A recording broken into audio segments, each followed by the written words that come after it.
College students के लिए बहुत इंपॉर्टेंट है क्योंकि आपके पास कॉम्पेरेटिवली ज्यादा समय है। अगर आप अपना इन्वेस्टमेंट जर्नी शुरू करते हो तो कंपाउंडिंग की मदद से you will become a millionaire in future. आपने famous book Rich Dad Poor Dad के बारे में तो जरूर सुना होगा। इसमें ऑथर रॉबर्ट टी कियोसाकी कहते हैं कि उनके 2 डैड थे। रिच डैड के अमीर रहने के पीछे और पुअर डैड के गरीब होते जाने के पीछे एक मेजर रीजन था। प्रॉब्लम ये था कि जो पुअर डैड थे वो हमेशा अपने सैलरी पे और सैलरी बढ़ाने पे ही फोकस करते थे और रिच डैड हमेशा अपने एसेट बिल्डिंग पे फोकस करते थे। इसलिए रॉबर्ट टी कियोसाकी ने भी अपने रिच डैड की तरह एसेट बिल्डिंग पे ध्यान दिया, ना कि सैलरी पे, और आज उनके पास $100 मिलियन का नेटवर्थ है। एंड वॉरेन बफेट जो कि इन्वेस्टमेंट के किंग माने जाते हैं, उन्होंने सिर्फ 11 साल की उम्र में ही इन्वेस्टमेंट करना स्टार्ट कर दिया था और आज उनके पास $108 बिलियन का नेटवर्थ है। तो चलो देखते हैं कौन से है वो 7 एसेट्स जिनकी मदद से आप जीरो से स्टार्ट करके बहुत जल्दी अमीर बन सकते हो। और बिजनेस, इमेजिन सारा 5 साल से ग्राफिक डिजाइनर है और वो सिर्फ अपने सैलरी से ही अपने फैमिली को सपोर्ट करती है। लेकिन आज अगर एआई ने सारा के जॉब को रिप्लेस कर दिया तो वो बेरोजगार हो जाएगी। उसके पास पैसे नहीं होंगे बिल्स पे करने के। एक 9 to 5 जॉब में आप जब तक काम कर रहे हो तब तक पैसे आ रहे हैं और आप काम करना बंद कर दोगे तो पैसे आना बंद हो जाएगा। आप बीमार पड़ जाओगे तो पैसे आना बंद हो जाएगा। लोग सोचते हैं कि बिजनेस करना रिस्की है,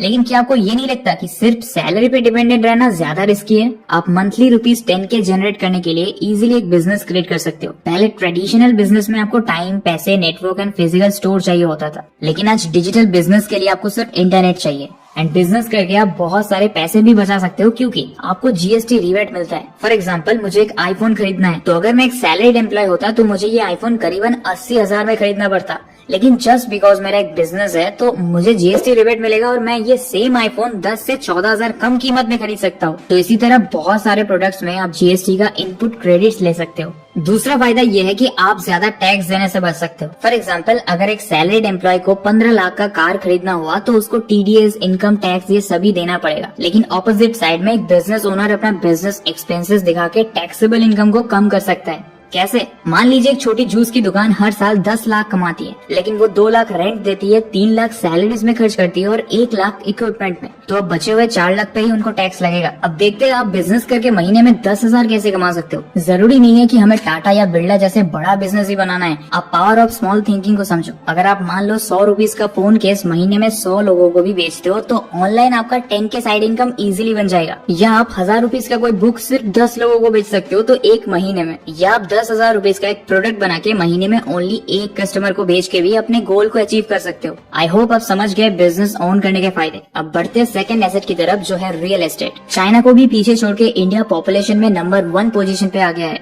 इसलिए day by day housing ownership and commercial spaces का डिमांड बढ़ते ही जा रहा है। और दूसरी तरफ अर्थ में बहुत लिमिटेड लैंड है, ओनली 29%, जिसमें ज्यादातर parts deserts, mountains and barren terrain से भरा है, जहाँ ना ही इंसान रह सकते हैं और ना ही फार्मिंग कर सकते हैं। इसीलिए सिर्फ 1/3 लैंड में ही पूरा वर्ल्ड डिसाइड कर रहा है। दैट्स व्हाई रियल एस्टेट का price and value long term में बढ़ती रहेगी। सो जमीन में इन्वेस्ट करना एक सेफेस्ट ऑप्शन है। Donald Trump, Gautam Adani, Cyrus S Poonawalla ऐसे बहुत से बिलियनियर है जो रियल एस्टेट के बिजनेस से अमीर बने। इनफैक्ट अभी गवर्नमेंट की तरफ से लो interest rates and housing schemes की वजह से कंपटीशन और भी बढ़ गया है। ऐसा नहीं है कि अगर आप 20 लाख का घर खरीदना चाहते हो तो आपके बैंक में 20 लाख होना चाहिए। आपको घर खरीदते वक्त बस 20% डाउन पेमेंट करना पड़ता है और बाकी आप ईएमआई से पे कर सकते हो। आप ईएमआई में घर खरीद के उसे रेंट में दे सकते हो एंड मंथली रेंट से ईएमआई चुकाने के बाद घर भी आपका होगा और फिक्स्ड मंथली रेंट भी आपको मिलेगा। और अगर आपको ऑप्शन मिले residential yield and commercial yield choose करने का तो कमर्शियली चूज कीजिएगा, क्योंकि कमर्शियल यील्ड से आपको कंपैरेटिवली ज्यादा प्रॉफिट मिलता है। वो कैसे?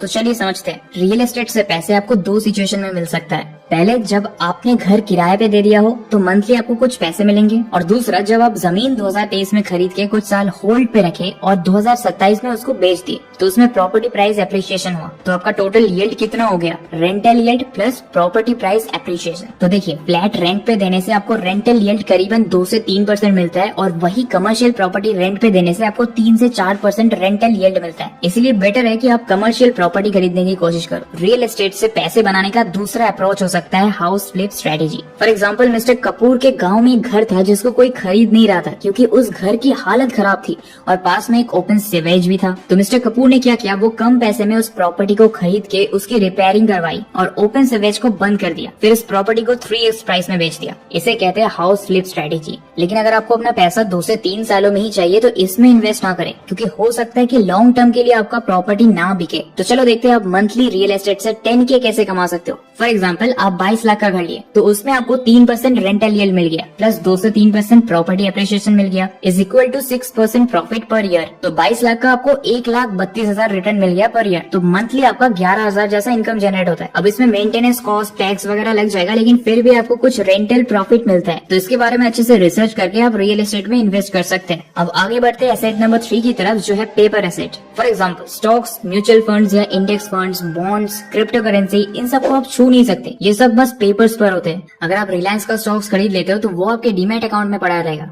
आप उसको टच या फील नहीं कर सकते।